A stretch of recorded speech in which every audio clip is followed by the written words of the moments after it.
And hello, my fellow nerds. This is Oracle Nerd here, and welcome back once again to our Wonderland remastered Steam release. So last time we had just escaped from Gidget's crazy fans after brutally murdering her, and now we're on our way to Orlem's castle for Arc 3. I am so excited to see what happens next. Eventually, I curl up with my head in the pile of rigging, hugging my arms to my chest to ward off the chill. Gizzo takes the opposite side of the boat, facing away from me and using his hat as a pillow. I spent who knows how many hours staring up at the stars, my insides dancing a nauseating rhythm. All these people doing these things for me that I never asked them to do, wanting things from me that I never prepared to give. I bring a hand to my chest. The stain on my shirt has grown hard and crusty. The pain has morphed into a raw ache that mimics the one in my gut. It's not even that I couldn't ever see myself being with someone. That I don't crave touch sometimes, the warm, soft kind, just holding me, the closeness. But the thought of that comes with the thought but the thought of what comes with it terrifies me. They'll want things from me. They'll want things that I won't be able to give. At least not until I'm ready. If I ever even be ready. Gidget is already evidence enough. Gidget would inevitably want it too. Want to touch me when I'm not ready. Want to I close my eyes, stomach burning with something it's not quite anger, but not quite not. Why do they have to put me in these kinds of situations? I let out a breath I hadn't even realized I'd been holding, and feel myself drift off to sleep. When I creak my blurry eyes open again, I take the sun and the horizon. All I see is a wide swath of blue as far as the eye can see. Ginzo is already up, staring out across the water. A cigarette smoke marbles up above his head. He looks tired. When he sees me awake, he tries to smile at first, and then simply goes back to staring. I don't miss him light. I don't miss him lighting up another as soon as he finishes the first. Nor the way his fingers shake around the paper. We take turns rowing a set of boards we find lying at the bottom of the boat. I'm not sure if it does anything, but at least it feels more productive than sitting there twiddling our thumbs. We don't speak about what happened. That would make it too real. Instead, we sit mostly in silence, rowing, resting, watching the sun rise overhead, then begins its slow descent back down. The sky has just started to turn a soft shade of pink when Genzo makes a noise. He points in the direction we're floating. Fires on the horizon. Land. I smile in spite of myself, thank fucking God. We both set rowing now, and set to rowing now, anxious to get back at solid ground. The floating spires turn to be attached to a castle. A large castle. As we row closer, it looms all the larger. Soaring walls, giant towers, twisting walkways, and glittering red peaks. This must be the castle Gidget had mentioned. Orlem's castle. Damn, it really is huge. Something about the towering presence makes me feel incredibly small. There's a scraping rumble beneath us, and the boat slows to a stop. We've hit land. There's no dock or pier. Instead, the lake just simply glides up against the bank, almost like some kind of grassy beach. We hop out of the boat into ankle-deep water and drag it the rest of the way. My feet squish inside my shoes. It's getting pretty dark now, and I'm not too keen on walking around this place at night. We should get to the castle. Wait, you actually want to go to that place? Ginzo blinks incredulously. Where else should we go? Where we go? Gidget said Orlem lives there. Damn. I find myself waiting for Genzo to follow up with something smart, but he doesn't. Instead, letting it drift off into silence. So I lead us up the hill in the direction of the building we saw earlier. It's not far. Already I could see what looks like fishing shacks just up the bend. Past that, a cobblestone road leading into the town proper. The place looks deserted.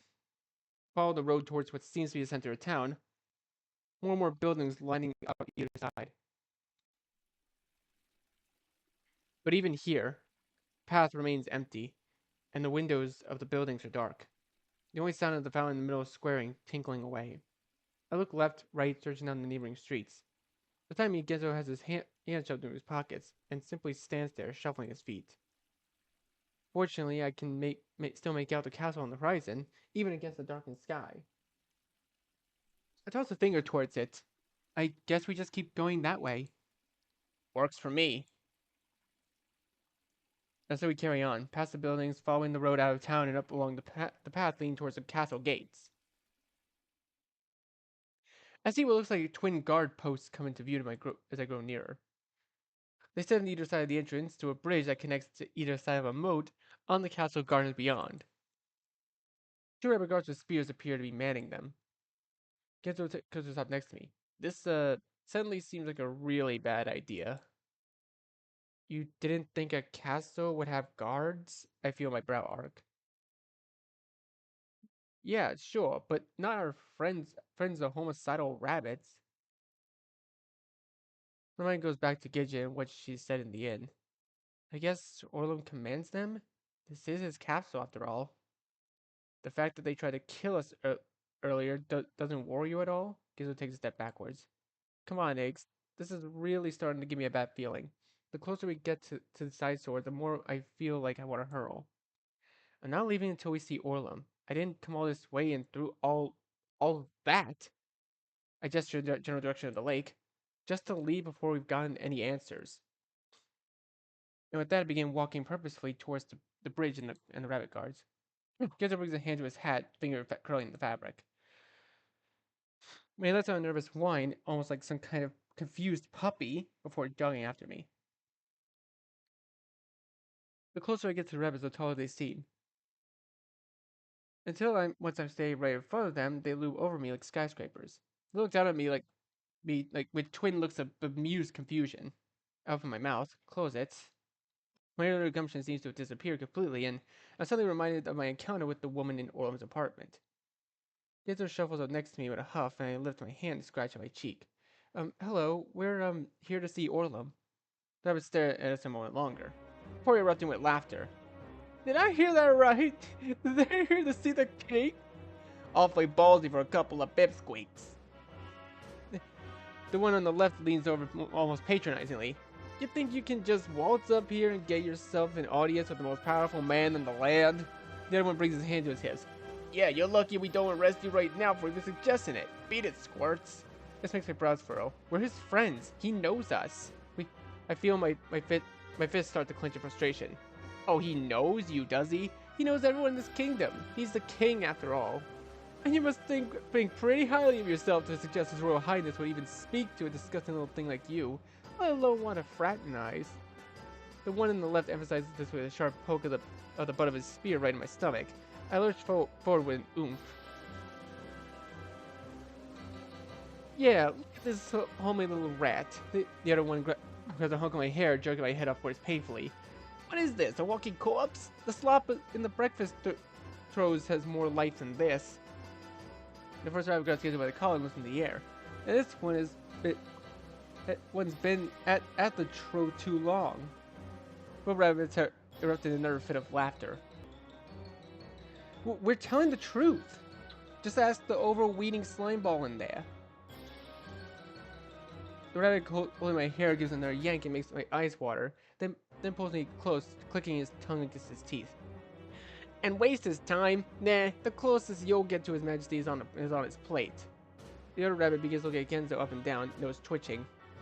I was gonna suggest we toss him in the stalls, but now I'm starting to think we keep him for ourselves. After all, there's no need to bother His Majesty with every upstart we have to deal with. Not a bad idea. What His Majesty doesn't know is no can't hurt him. And it's been a while since I've had a treat. He's so close, his breath's fogging my glasses.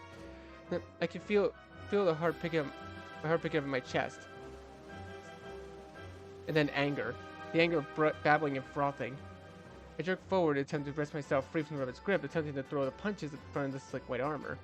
You let us go right fucking now. You hear me, you big furry galuga? Oh damn, this one's a feisty one. The rabbit responds by lifting me clear off my feet via my hair. I let out an undignified squeak. Pain, it shoots straight down through my scalp like a knife, sending tears into my eyes and my feet spin uselessly. He watches me for a second in my struggle. Yeah, I'm gonna enjoy this one. It's been way too long since I've gotten to play. Iggy, I hear Gento's voice shake. Rabbit holding a response and giving a fierce shake that sends his head rocking. Don't worry, you'll get plenty of attention too. I have always liked a little meat on my toys. Fuck. I throw another useless punch, another useless kick. My entire head feels like it's on fire and tears now dribbling freely down my cheeks. What's all the commotion at the gate? What's going on down there? A staticky voice that suddenly bites through the air. The rabbits drop instantly jump to attention. Neither of them move, simply eyeing each other nervously. Finally, one of them hisses, "Answer it! Why do I have to be the one to... Are you even listening to me? I asked what's going on!" The voice crackles to life again. It seems to be coming from the guard post on the right. Second rabbit cringes and dashes off. He picks up what looks like a small receiver off the side of the wall outpost. Nothing important, Your Majesty, just two nobodies trying to get into the castle. We've placed them under arrest and will take them into the stalls immediately. There's a pause. Then, trying to get in the castle? Now that's a rare one. Who are they? There looks back at us lying on the ground and raises a brow. There's a short, round one and a tall, sickly one, Your Majesty, sir. Another pause. Then, those are my guests! You're to bring them inside immediately! If the rabbit could have gone white, he would have. His face twists and he turns to look at the other rabbit, who looks similarly distressed. Of course. Right away, Your Majesty. And you two, come to my room once you've passed them over to my attendants. It seems we need to have a little chat. The line goes quiet. The rabbit hangs the receiver back up with a nervous twitch. He walks back over towards us, his face grim. We're to escort you inside. This way, please. Gizzo pushes himself to his feet, dusting off his knees a little grunt. That's more like it. Then we fall and step behind him, eyes wide, searching as we are led across the bridge and through the grounds of the castle beyond.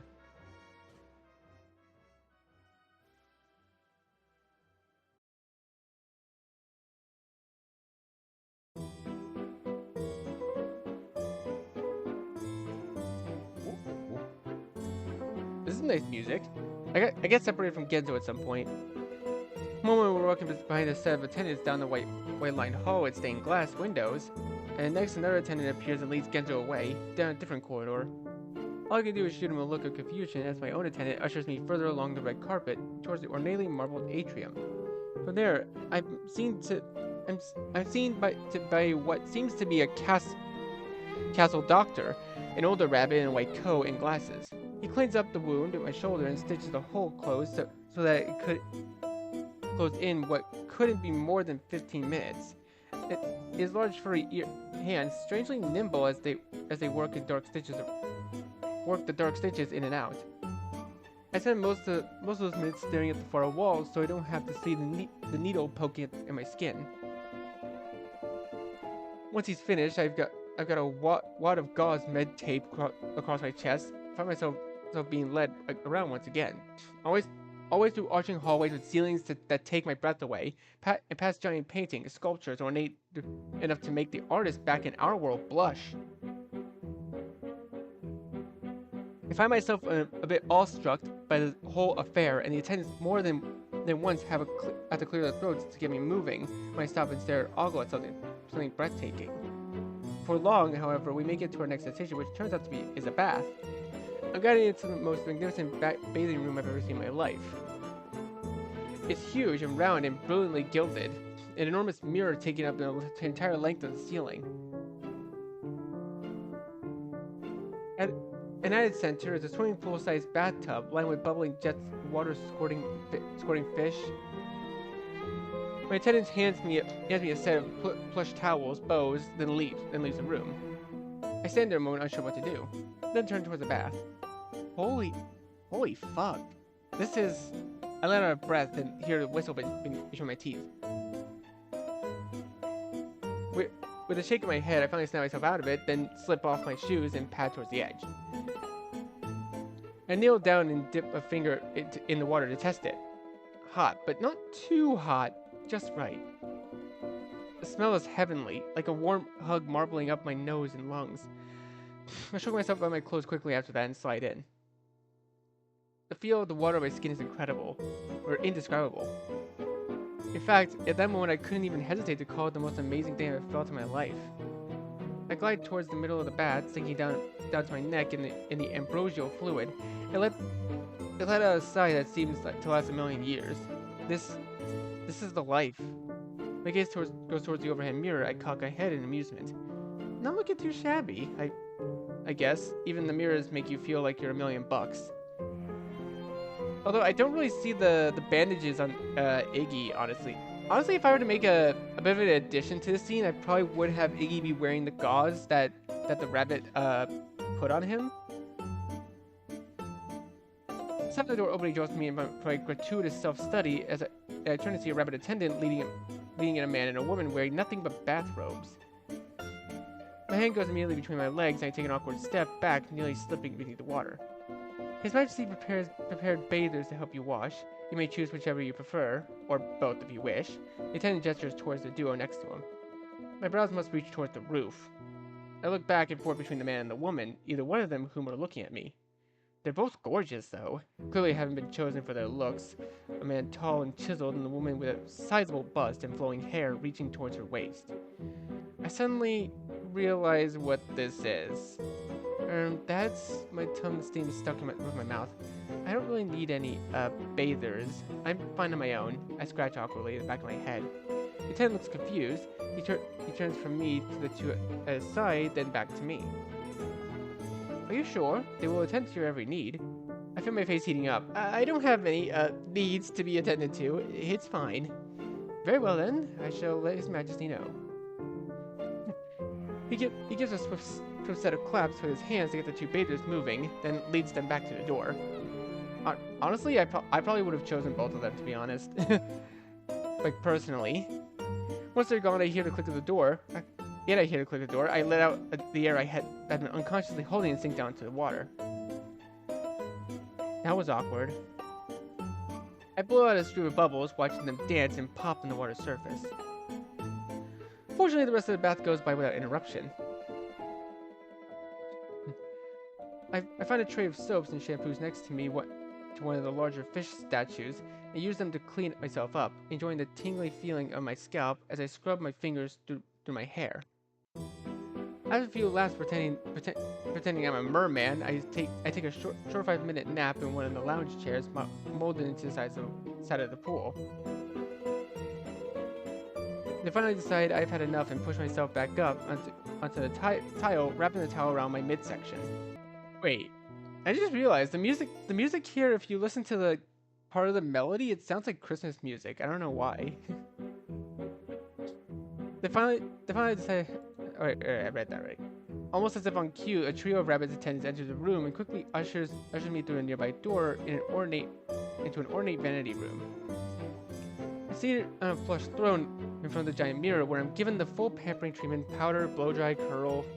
Hell, they even trimmed some of my split ends. Once this is finished, I'm guided towards a set of standing mirrors, where another rabbit with a bundle of pins in his mouth is waiting with measuring tape.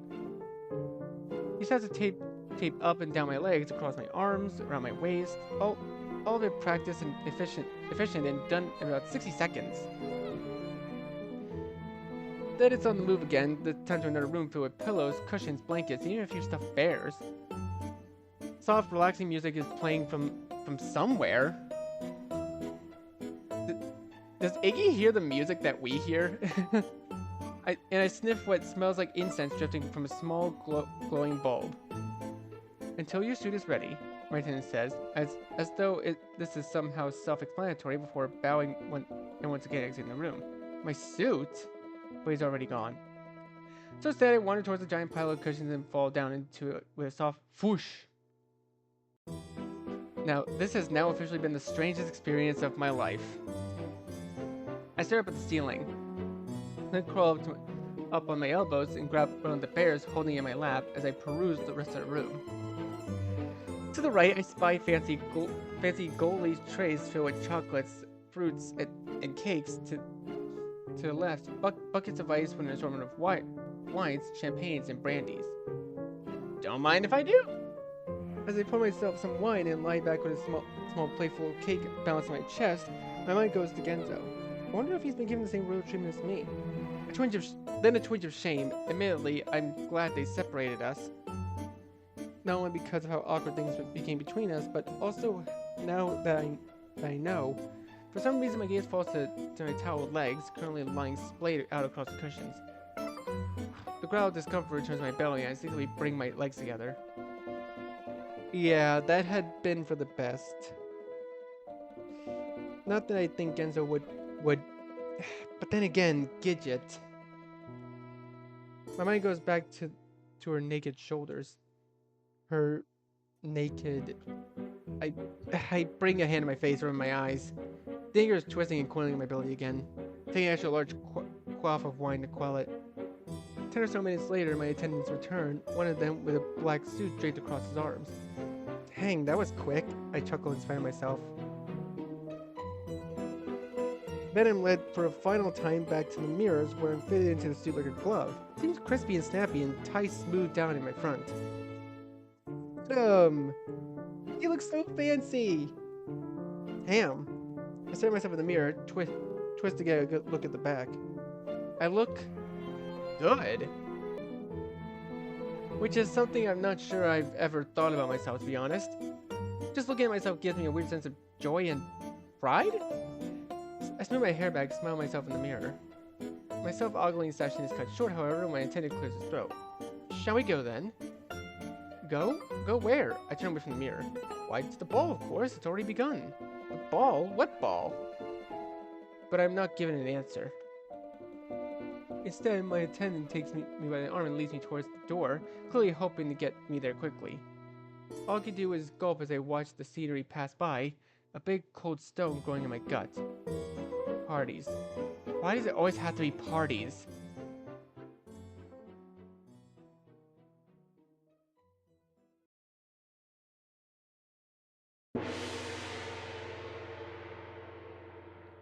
Presenting Ignatius Walter Maxwell. Walter?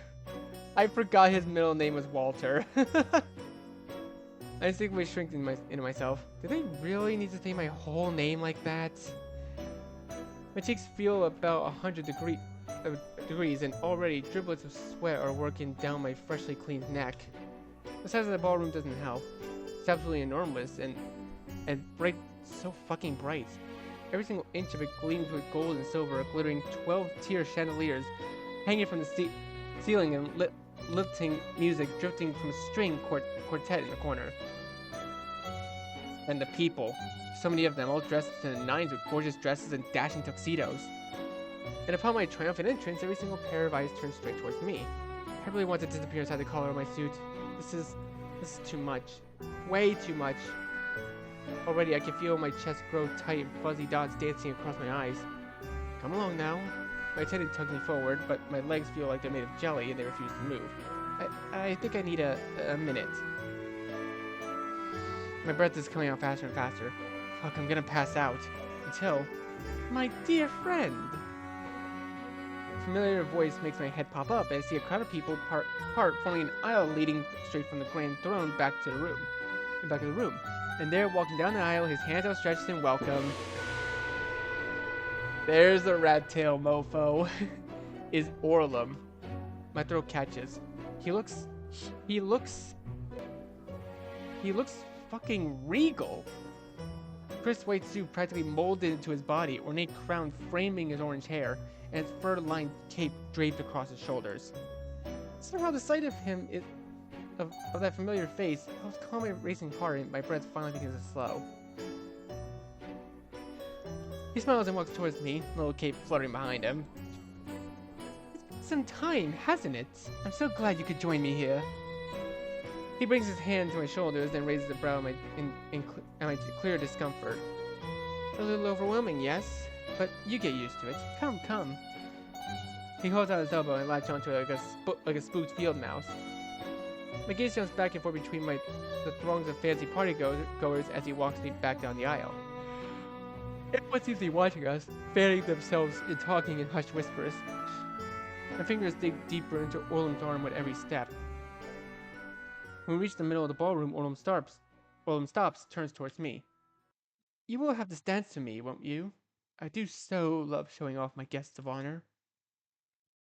His arm goes around my waist and he pulls me closer with a possessive tug. Dance? I practically squawk. I'm not. I don't. But Orlum has already raised his hand and snapped his fingers. In that instant, the string quartet begins to waltz.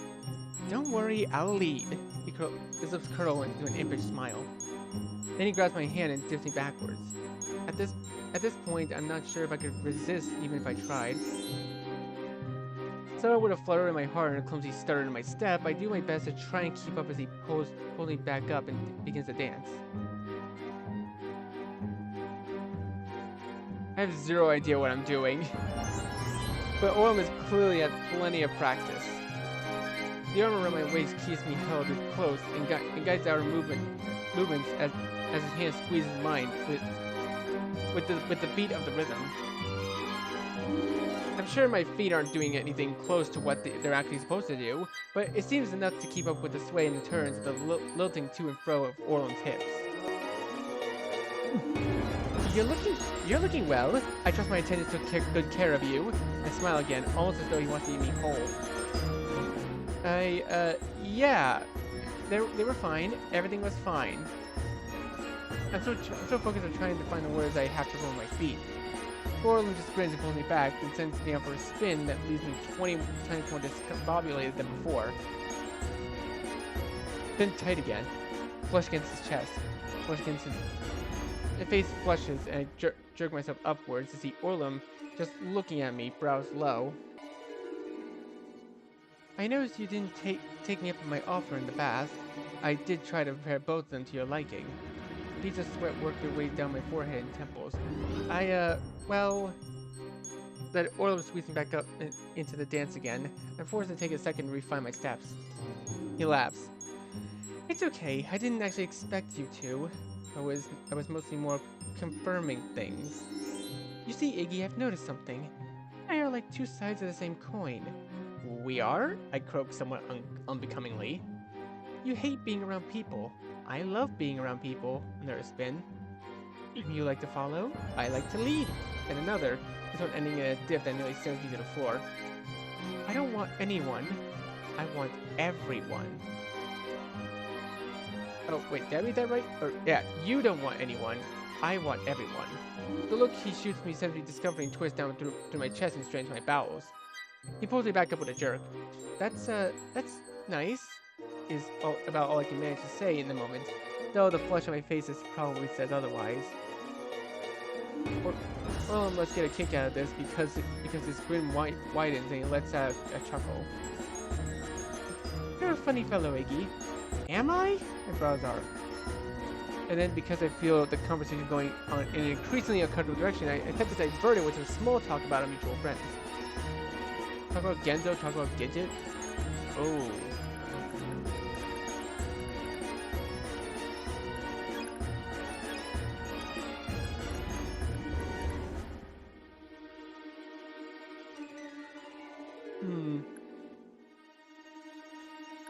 I guess we could probably do these one at a time.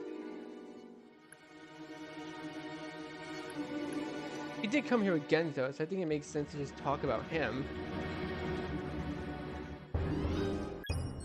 So, where's Genzo? I throw a half fake, half legit glance at our environs. He should have been along by now, too, shouldn't he have? Ah, yes, it seems our rotund friend was quite tired. My servants informed me he went straight to his room for a lie-down after his pampering. Quite tuckered out, the poor thing. He laughs at this. Oh. Mama can't seem to decide on how he feels about this. Guilty, perhaps? Because maybe he just didn't want to see me right now? But my wince quickly morphs to a scowl.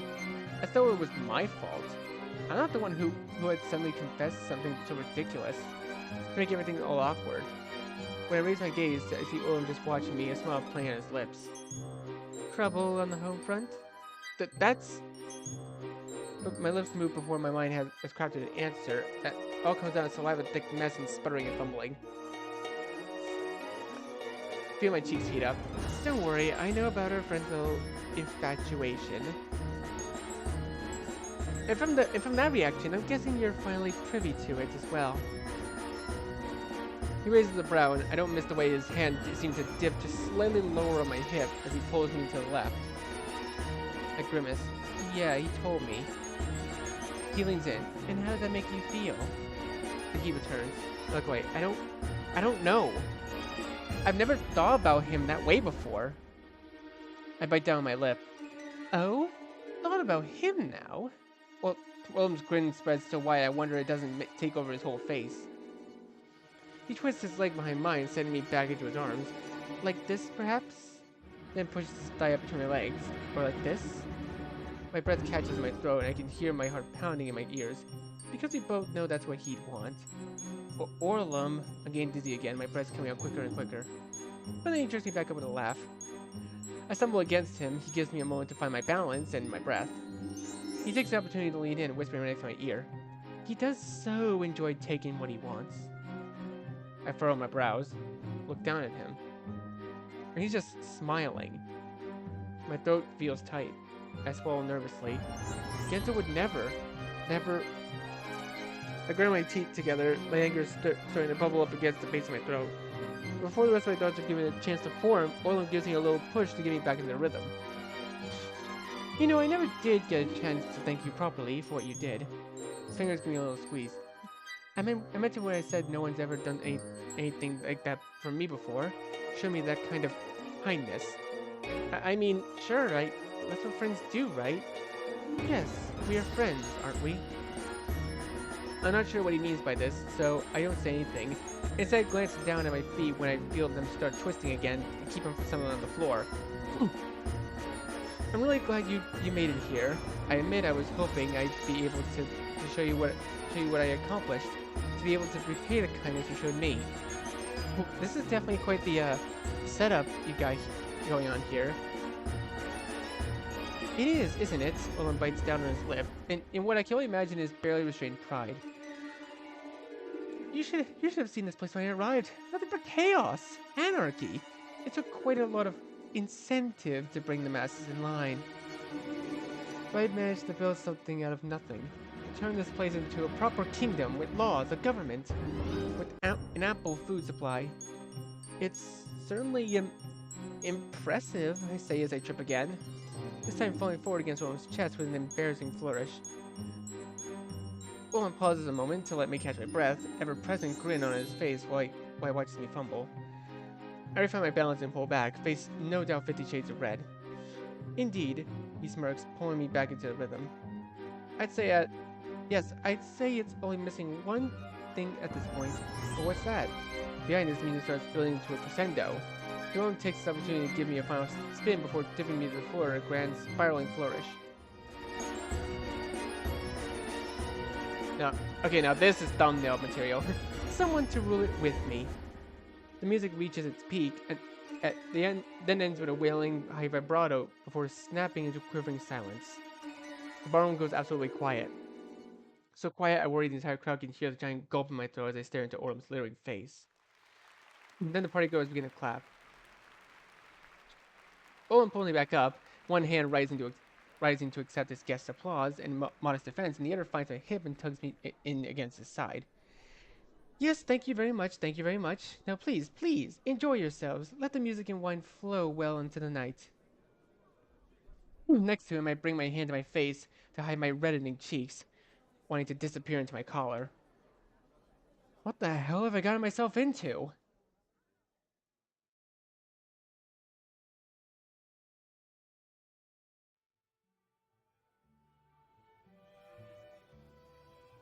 The rest of the ball continues in much the same manner. Getting shuffled around from circle to circle, shown off to partygoers, offered wine and champagne, and some strange little meat things wrapped in what tastes like pickled radish. Alright, I think this is actually a good time to save this here for now. So, thank you guys so much for watching. Be sure to leave a like, comment what you think, share this video with your friends, and be sure to subscribe and click the bell so you don't miss a single notification. I'll see all of you in the next video. Goodbye!